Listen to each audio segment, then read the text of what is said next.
Hello everyone, Steve here, back again with another tabletop baseball video. Today I'm actually going to record two videos. There's a saying that when the cat's away, the mice will play, and my wife is away on a trip with one of her friends related to her hobby. And so, I've been left to my own devices here.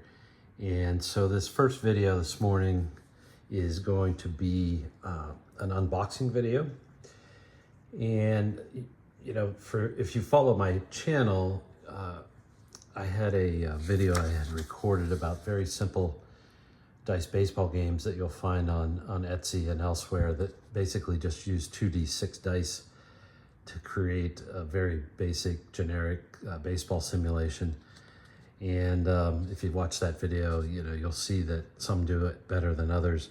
The biggest challenge here is that no matter how you read them or divide them up or what have you, 2d6 dice really don't provide enough precision to get a very realistic baseball game.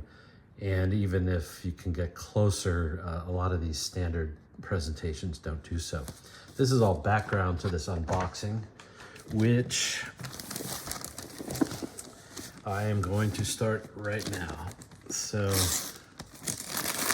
this was an eBay purchase.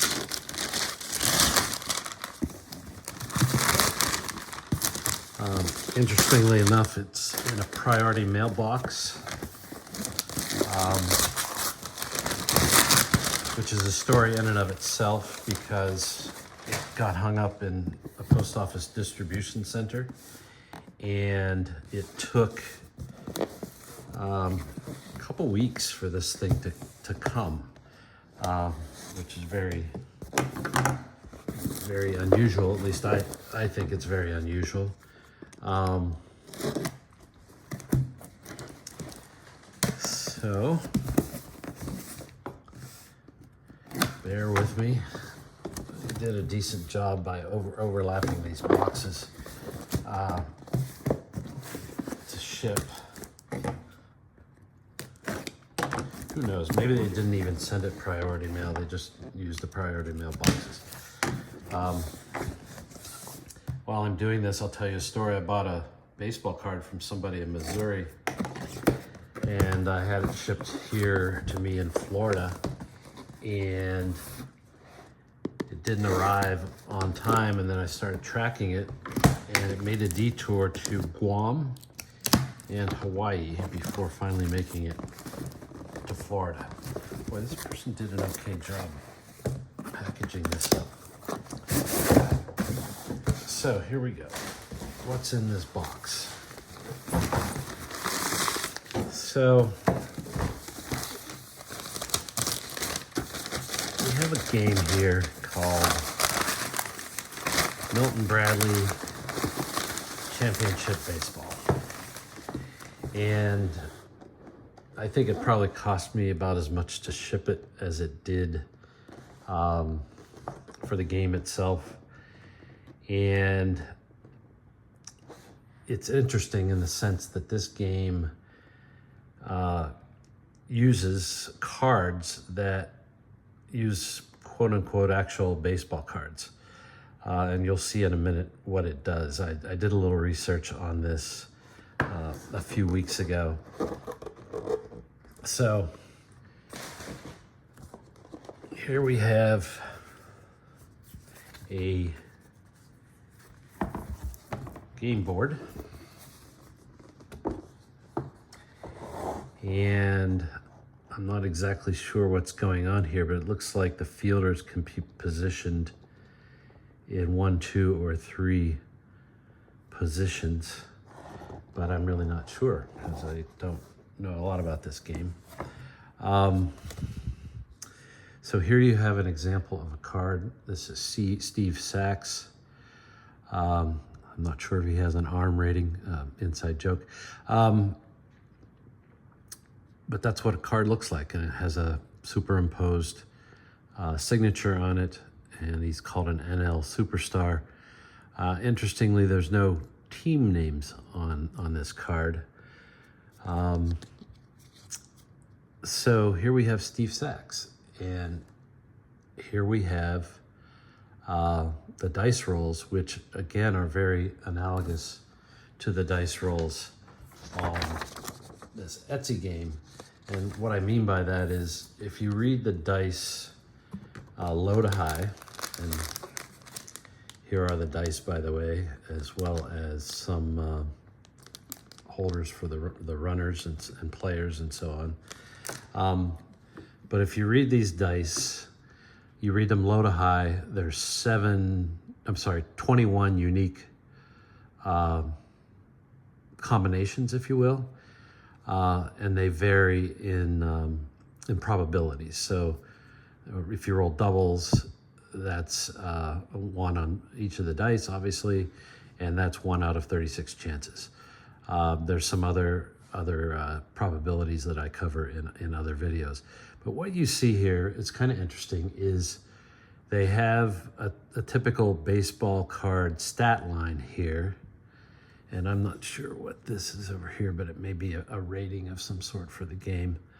And then you have a customized chart for, what happens. So,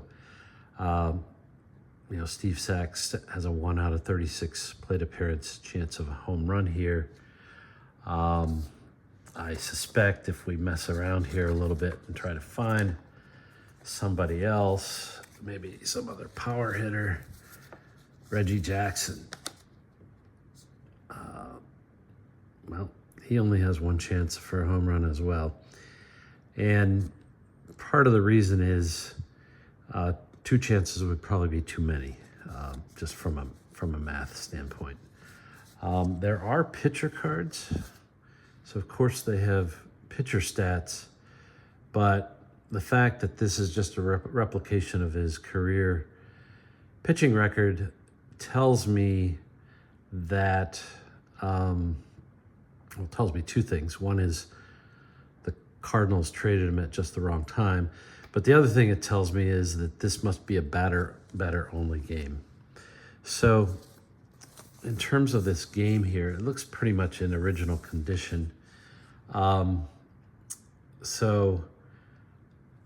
They tell you how to set it up. I think they say the stadium can be 3D, which maybe we'll see here in a minute. There's rules and instructions, and how to play the game here. Yeah, you can see a rendition of the 3D stadium here. It looks like they do have a little thing here for extra bases and stealing. So yeah, I would have to study this to see if they did anything to refine these results into something that's more meaningful from a sim standpoint. It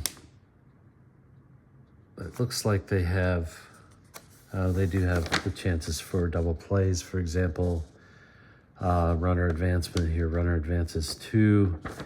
I don't know why. It looks like maybe they did split these results a little bit, and if they did, that would greatly enhance the game. And I apologize, I didn't do more research ahead of time, but if they did double the chances here, like here, it could be a fly to left field or a triple. That would greatly enhance the meaningfulness of the game. So I don't want to belabor this too much, but that's the game.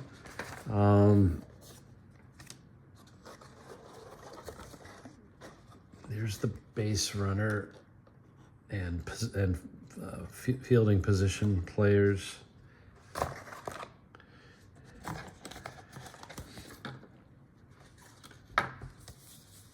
Here's the stands, much like the COVID years in Major League Baseball. And the scoreboard, and so on. So kind of an interesting game, probably more for kids, but something a little bit more than the Etsy version that I described.